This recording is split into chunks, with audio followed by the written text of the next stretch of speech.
สวัสดีค่ะมาพบกับแจ็คนะคะกับช่อง Easy Food by ชยาค่ะคลิปนี้มาชวนทำเค้กโรลเฮอริเคนค่ะสูตรเค้กโรลเนื้อนุ่มที่ได้ทั้งรสวานิลาและช็อกโกแลตในก้อนเดียวกันเราไปเริ่มทำกันเลยค่ะปริมาณและอัตราส่วนผสมกดดูได้ตามที่ลูกศรชี้เลยนะคะ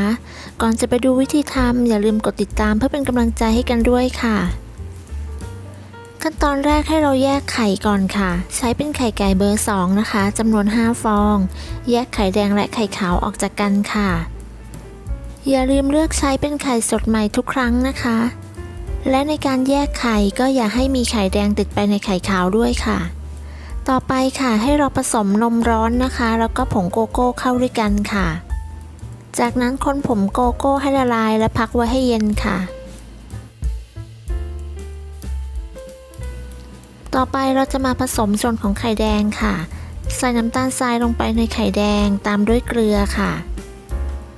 เติมกลิ่นวานิลาลงไป1ช้อนชาค่ะจากนั้นใช้ตะกร้อมือคนส่วนผสมให้เข้ากันค่ะคนส่วนผสมจนเข้ากันดีแล้วต่อไปก็ให้เราใส่เป็นนมสดและน้ำมันค่ะนมสดใช้เป็นรสธรรมชาตินะคะยี่ห้อไหนก็ได้ค่ะน้ำมันนะคะใช้เป็นน้ำมันพืชหรือว่าน้ำมันคาโนล่าหรือว่าน้ำมันรำข้าวก็ได้ค่ะจากนั้นคนส่วนผสมให้เข้ากันค่ะพอคนส่วนผสมเข้ากันดีแล้วเดี๋ยวเราไปเตรียมแป้งค่ะตักผงฟู1ช้อนชาปาดให้เรียบค่ะจากนั้นผสมกับแป้งเค้กคนแป้งเค้กและผงฟูให้เข้ากันค่ะจากนั้นนำแป้งเค้กที่ได้ไปร่อนใส่ในส่วนผสมของไข่แดงที่ทำไว้ค่ะ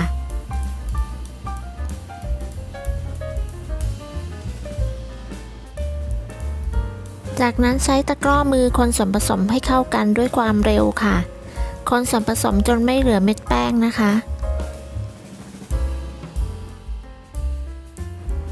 พอคนเข้ากันดีแล้วต่อไปเราจะแบ่งส่วนผสมที่ได้ออกเป็น2ส่วนค่ะ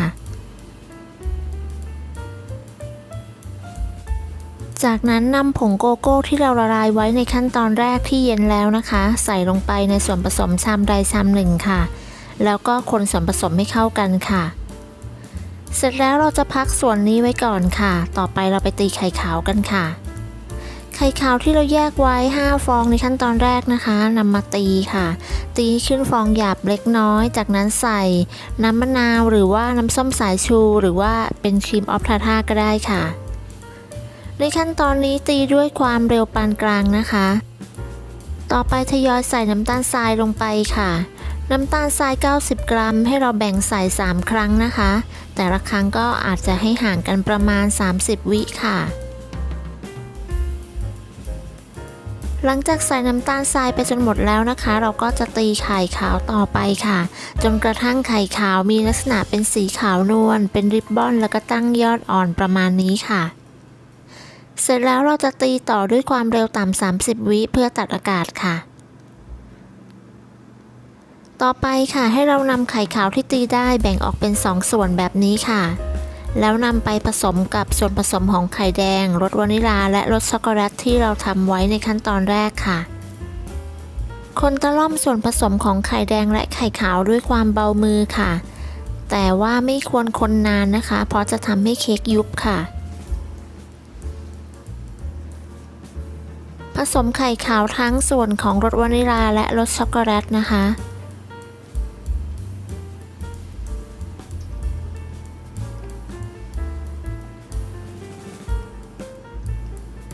หลังจากที่เราคนส่วนผสมเข้ากันดีทั้ง2รสแล้วนะคะเราก็จะนำไปใส่ถาดค่ะถาดที่ใช้วันนี้เป็นถาดขนาด10x14 นิ้วนะคะทาเนยหรือน้ำมันที่ก้นถาดค่ะแล้วก็วางกระดาษรองอบลงไป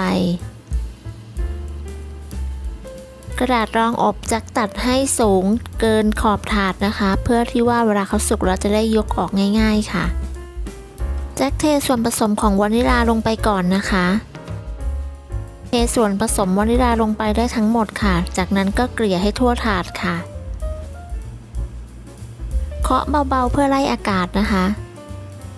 จากนั้นเทส่วนผสมของรสช็อกโกแลตลงไปด้านบนค่ะเทลงไปด้วยความเบานะคะค่อยๆทยอยใส่ลงไปค่ะเกลี่ยส่วนผสมช็อกโกแลตให้เรียบและให้ทั่วค่ะด้วยความเบามือค่ะจากนั้นเราจะมาทำลายเฮอริเคนค่ะจะใช้เป็นด้ามมีดตัดสเต็กนะคะคนจากด้านบนลงมาด้านล่างวนไปแบบนี้ทั้งถาดค่ะ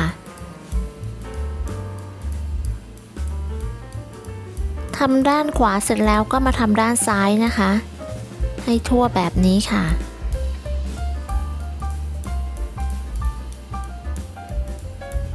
หลังจากทำลายเฮอริเคนเสร็จแล้วเราก็จะนำเข้าอบได้เลยค่ะ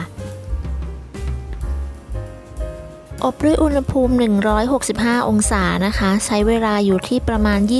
23-25 นาทีค่ะใช้เป็นไฟบนล่างนะคะพอเค้กสุกออกมาแล้วเราก็จะนำออกจากเตาอบค่ะแล้วก็เคาะเบาๆ 2-3 ครั้งเพื่อให้เค้กเซ็ตตัวค่ะจากนั้นจะยกเค้กออกจากถาดนะคะเพื่อให้เขาคลายความเย็นค่ะดึงกระดาษด้านข้างออกนะคะแล้วก็พักไว้ให้เย็นค่ะต่อไปค่ะในระหว่างที่รอให้เค้กเย็นเราจะไปตีวิปปิ้งครีมกันค่ะผสมวิปปิ้งครีมและนมข้นหวานเข้าด้วยกันหรือใครจะใช้เป็นน้ำตาลไอซิ่งก็ได้ค่ะจากนั้นค่ะก็เปิดสปีดความเร็วสูงตีวิปปิ้งครีมให้ขึ้นฟูค่ะเมื่อตีวิปปิ้งครีมขึ้นฟูดีแล้วหากยังไม่ใช้ให้เรานำไปแช่ตู้เย็นไว้ก่อนค่ะต่อไปค่ะเราจะมากลับด้านเค้กกันวางกระดาษด้านบนนำตะแกรงวางทับแล้วก็กลับด้านได้เลยค่ะลอกกระดาษรองอบออกนะคะ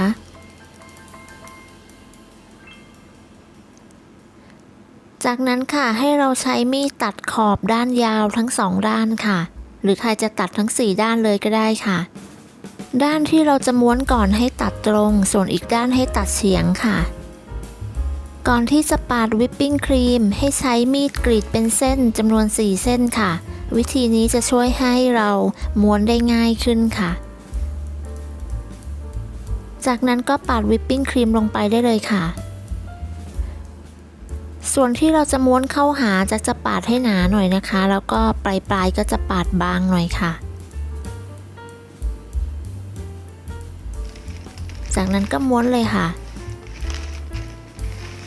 หลังจากม้วนเสร็จแล้วนะคะก็ให้เราน